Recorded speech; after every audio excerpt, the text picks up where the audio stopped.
Hi guys, welcome back to my channel. Today I'm going to show you how you can get free tickets for beginner, because I made this video is for new player or for the beginner that are new into this game.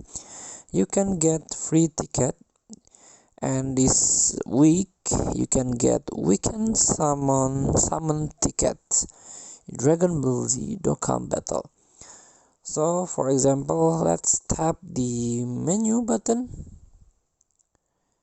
Tap the team button, tap the items, and tap the other, this one, we can summon ticket.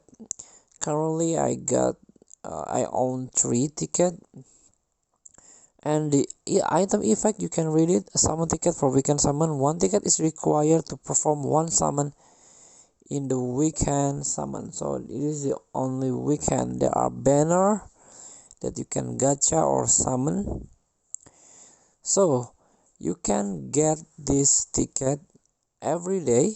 Let's tap the news and scroll down the campaign. This one, we can summon login bonus. Login into the game from Sunday to Fridays during event period to get weekend summon ticket here. It's quite simple. All you have to do is log into the game during this event period, and in the weekend the banner will on, and you can summon some of character in that banner. So thank you for watching. Don't forget to comment, like, and subscribe. Also click the text button below. Enjoy the game.